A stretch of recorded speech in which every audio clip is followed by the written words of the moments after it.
Most people don't realize this, but the voice in your head, the one constantly doubting, shaming, criticizing, that voice isn't you. It's just noise, static, a radio station you never chose to tune into, yet somehow it became the soundtrack of your life.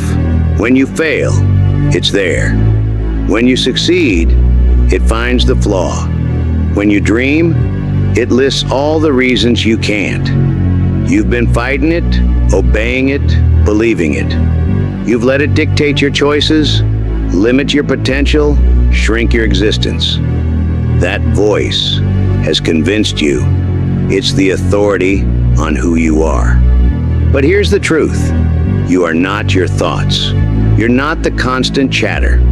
You're not the judgments, the fears, the what-ifs. You're the awareness behind them, the stillness beneath the storm. You're the one watching them. And that's not just a mindset trick. That's your superpower.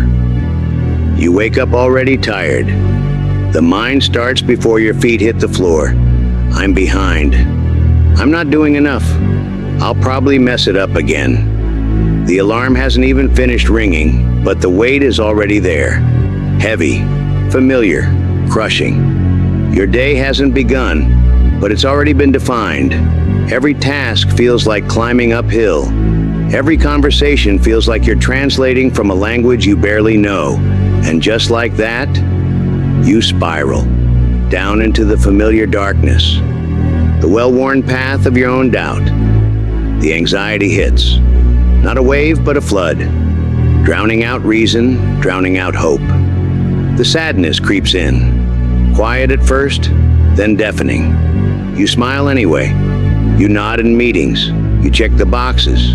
You try to push through, but it feels fake. Because underneath it all, you're just waiting to be exposed. For someone to finally see what you believe. That you're not enough. That you never were. Why? Because you believed the voice. You thought that voice was you. You handed over the keys to your life to an imposter. Let me give it to you straight. You are not your mind. Not the endless loops of worry. Not the highlight reel of past mistakes. Not the constant noise that never seems to quiet. You are not your emotions. Not the sudden rage that burns through your chest. Not the heaviness that makes your body feel like lead. Not the fear that freezes you in place when opportunity knocks. You are the awareness behind them, the witness, the watcher, the one who sees it all unfold, silent, powerful, unchanging. And that means your thoughts don't own you. They never did. They never could. They're just visitors. Sometimes loud, sometimes persistent, but always temporary, always passing. They pass, you remain, steady as the earth beneath your feet. Present when anxiety fades. Present when joy subsides. When everything else is in motion, you are still. You are not the storm. You are the sky it passes through. Thoughts will come, thoughts will go. And when they go, it's like they were never there. But if you cling to them, repeat them, dwell in them. You give them weight they were never meant to carry. You get stuck in a loop, like a cigarette spinning in the dark. It looks like a full circle, but it's just one glowing point, repeated again and again. That's how most of us live, trapped in recycled thinking, mistaking repetition for reality. But here's the truth. You are not the thinker. You are the one noticing the thought. And the moment you remember that, you stop being hypnotized by it. Here's the truth most people ignore. Thoughts have the power to change you. Not just temporarily, not just on the surface, but down to your cells, down to your neural pathways, down to the very foundation of who you are. The stories you repeat become the lens you see through. The words you speak to yourself become your internal compass. You can literally rewire your mindset, habits, emotions. By changing your thought process, science proves it. Experience confirms it. Your brain is plastic, moldable, and constantly rebuilding itself. Every thought carves a path. Every repeated thought deepens that path, until one day that path becomes automatic, invisible, your default, because the way you think shapes how you feel. Those feelings aren't random. They're not accidents. They're the direct offspring of your thoughts. Your mind whispers danger, and your body floods with fear. Your mind says failure, and your shoulders slump with defeat. And how you feel shapes what you do. When anxiety rules, you retreat. When confidence flows, you advance. Your actions aren't separate from your inner world. They're extensions of it. So if you want to rebuild yourself, if you want transformation that lasts, if you want a change that runs deeper than quick fixes and surface solutions, don't start by attacking your actions. Start with your thoughts. Your mind is like a movie projector, and your thoughts, they're the film running through it. You can project horror, you can project peace, you can project rage, guilt, beauty, focus. But here's the key. You control the real. You decide which thought gets airtime. You decide what story your life plays. And the moment you realize you're the one choosing the film, you stop being a victim of the movie. Look at someone like Tony Stark. His mind never stops. Insecurity, ego, fear of failure. He could have let that drown him, but what made him Iron Man wasn't the suit. It was clarity of thought. He reprogrammed his pain. He built something from it.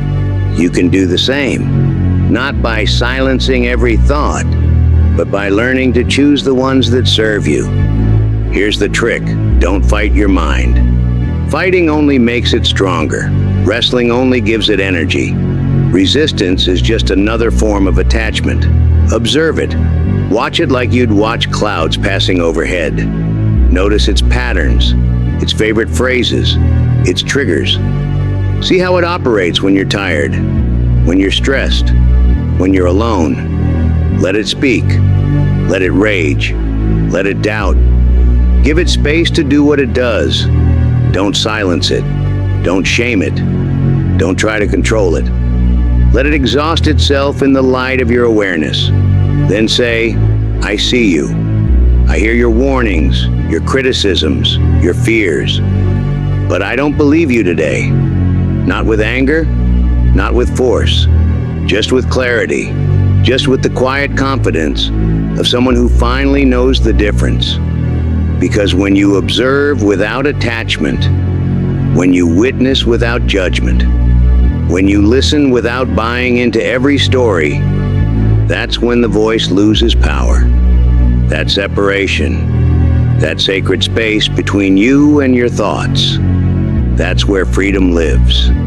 That's where choice begins. And that's when you become powerful. You're not broken, not damaged goods, not beyond repair, not the sum of your mistakes or traumas. You're just human, perfectly imperfect, still evolving. You're not lazy. You've been fighting an invisible war inside your mind, battling voices that drain your energy before you even begin. Carrying weights no one else can see. You're not lost. You're exactly where you need to be on this journey. Standing at the crossroads between who you were told to be and who you're meant to become. You've just been listening to the wrong voice for too long. The voice that whispers limitations, that echoes past failures, that predicts future disasters before you've even tried. The voice that never was and never will be the truth of who you are. Your mind is a tool, a weapon, sharper than any blade, more powerful than any force, capable of creating worlds or destroying them, able to lift you up or tear you down in seconds, but only if you learn to wield it, to master it rather than be mastered by it, to direct it rather than be directed by it, to use it intentionally rather than let it use you unconsciously. Change your thoughts, change your life. Not tomorrow, not someday. Right now. In this breath, in this moment, in this choice. The shift that changes everything begins within. Detach from the lie, and you become free. Free from the prison you built with borrowed beliefs. Free from the limitations you accepted as truth. Free to become what you've always been beneath the noise. Because remember, you are not your thoughts. You are deeper than that. Vaster. More eternal. You are the silent witness to the mental storm. You are the awareness that can shape them. The consciousness that can choose them. The presence that can transform them. And that is your superpower.